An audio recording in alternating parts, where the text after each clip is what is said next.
Online payment करने के बहाने से ठग ने 10-20 हजार की नहीं बल्कि 44 लाख रुपए की ठगी कर दी।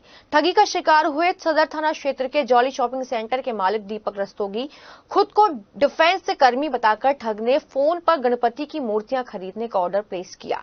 इसके बाद ऑनलाइन पेमेंट के बहाने 44 लाख रुपए ठग लिए गए। शोरूम मालिक की तहरीर पर सदर बाजार थाना पुलिस ने मुकदमा दर्ज कर जांच शुरू कर दी है। दरअसल सदर थाना क्षेत्र के अंतर्गत दीपक रस्तोगी का जॉली शॉपिंग सेंटर के नाम से शोरूम है, जहां वह और उनके 2 बेटे बैठते हैं। दीपक रस्तोगी के मुताबिक 2 दिन पहले उनके पास एक फोन आया था, जिसमें फोन करने वाले व्यक्ति ने गणेश जी की मूर्ति ऑर्डर करते हुए पैसे एमएच हॉस्पिटल के पीछे वाली दुकान से लेने की बात कही थी, लेकिन फोन करने वाले व्यक्ति ने कैश नहीं होने की बात कहते हुए पेटीएम करने की बात की और जॉली शॉपिंग सेंटर के मालिक के पुत्र से कुछ रकम व्यक्ति के अकाउंट में सेंड करने की बात कही। इसके बाद फोन करने वाले व्यक्ति ने ओटीपी पूछा, 44 लाख रुपए की ठगी का अंजाम दे डाला। पीड़ित दीपक रस्तोगी ने एसपी क्राइम अमित कुमार से ठगी करने वाले व्यक्ति के खिलाफ कार्रवाई की मांग की है। एक 26 तारीख को एक ऑर्डर आया था मेरे पास गणेश जी की मूर्तियों का। उन्होंने ये कहा कि एमएच हॉस्पिटल, आर्मी हॉस्पिटल हमारी दुकान के पीछे ही पड़ता है, कि वहां भेज दो, वहां से कैश मंगा लो। हमने बिल काट के वहां पे भेजा।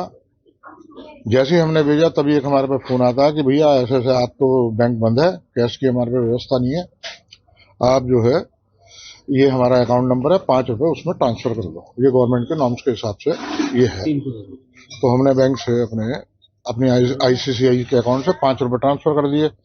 फिर जैसे ही हमने ट्रांसफर करते दोबारा फिर कॉल आती है कि भैया हम आपको पहले थोड़ा सा पैसा ट्रांसफर कर रहे हैं, उसके बाद हम आपको पूरी रकम ट्रांसफर कर देंगे। भाई यही हुआ। फिर जैसे ही उन्होंने ट्रांसफर करी तो एक ओटीपी आया, उन्होंने हमसे ओटीपी मांगा। जैसे ही उन्होंने ओटीपी मांगा तो उसके द्वारा जो है उन्होंने धीरे धीरे ट्रांजेक्शन करके फोन होल्ड करा के बच्चे का हमारे, तो उसको इतना डेमोलाइज कर दिया कि वो कुछ कर नहीं पाया। जैसे उन्होंने पूछा वो बताता रहा।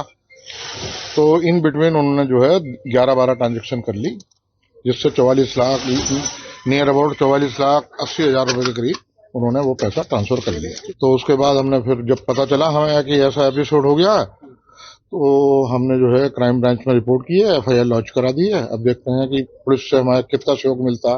उम्मीद तो मैं यही करता हूं कि देखो मोदी जी की सरकार है, इधर योगी जी की सरकार है, कि कॉपरेशन हमको मिलना चाहिए। ये 25 तारीख की घटना बताई गई है। जॉली स्टोर के जो ऑनर हैं उनके द्वारा बताया गया कि उनके बेटे के पास एक कॉल आई थी, जिसने अपने आप को डिफेंस का एक कर्मी बताया था और कहा था कि उसको गणेश जी की 10 मूर्तियां ऑर्डर करनी है और उसने कुछ सैंपल मांगे थे जो उन्हें व्हाट्सएप जो नंबर दिया था उस पर उनको उपलब्ध कराया। बदले में उसने एक मूर्ति उसमें से पसंद की कि ये पसंद है और इसके मुझे 10 पीस चाहिए। फिर उसने ट्रांजैक्शन के लिए अपना एक अकाउंट नंबर दिया और अपना जो जॉली स्टोर का अकाउंट है उसको वेरीफाई करने के लिए कहा कि आप इसमें 5 रुपए ट्रांसफर करिए, जिससे आपका अकाउंट वेरीफाई हो जाए। और पलटकर उसने जब ये 5 रुपए ट्रांसफर कर दिए गए, फिर 15 रुपए उसने ट्रांसफर करके कहा कि आपका अकाउंट वेरीफाई हो गया है। और फिर उसके बाद उसने कहा कि हम ऑर्डर प्लेस कर रहे हैं और आपको इसमें फर्दर इसमें आपके पास ओटीपी आएगा, वो हमसे शेयर करते रहें। इसी में उन्होंने ट्रांजैक्शन किया है। जो जॉली स्टोर के ऑनर है उनके द्वारा बताया गया है कि उनके बेटे ने उसमें जो बातें वो कहते रहे, इस तरह से वो ट्रांजैक्शन करते रहे, तो टोटल इनका 44 लाख के करीब इनका पैसा उसमें ट्रांजैक्शन हो गया, जो कि इनका बेटा समझ नहीं पाया। वो लगातार वो ओटीपी मांगता रहा, वो शेयर करता रहा। अभी हमने फिलहाल उसमें जो अकाउंट्स थे, 6 अकाउंट्स हैं जिनमें पैसे ट्रांसफर हुए हैं, उन सभी को फ्रीज करने के लिए हमने रिक्वेस्ट डाल दी थी तत्काल ही और इसमें अभियोग पंजीकृत कर लिया गया है और विवेचना जारी। यदि कोई जागरूक रहे और ये समझ जाए कि ओटीपी मांगा जा रहा है तो क्यों मांगा जा रहा है, क्योंकि ट्रांजैक्शन के लिए आपका इंटरनेट बेस्ड जो भी है, आपकी ई बैंकिंग जो है, कोर बैंकिंग सोल्यूशन में साफ साफ है कि आप ओटीपी शेयर ना करें। ये इंस्ट्रक्शंस आते रहते हैं बैंक की तरफ से भी, और जो भी होगा कोर बैंकिंग में आप ओटीपी नहीं शेयर करेंगे तो आपका ट्रांजैक्शन नहीं हो सकता। वो भी आपका रजिस्टर्ड मोबाइल नंबर होगा, उसी पर आता है। तो ये कहीं ना कहीं चूक हो जाती है। वो बातों में इस तरह से बहला लेते हैं कि ये फ्रॉड करने हो ही जाता है कि मतलब वो कहेंगे ओटीपी शेयर कर दो, हमने आपके पास भेजा है, ये ट्रांजैक्शन हो रहा है, इसको वेरीफाई करने के लिए एक ओटीपी आपके पास आएगा, इसको वेरीफाई करा दें। तो कई बार ऐसे लफाजे वाली बातों में लगाकर वो फिर बेवकूफ बना देते हैं, जिसमें ट्रांजैक्शन होते हैं।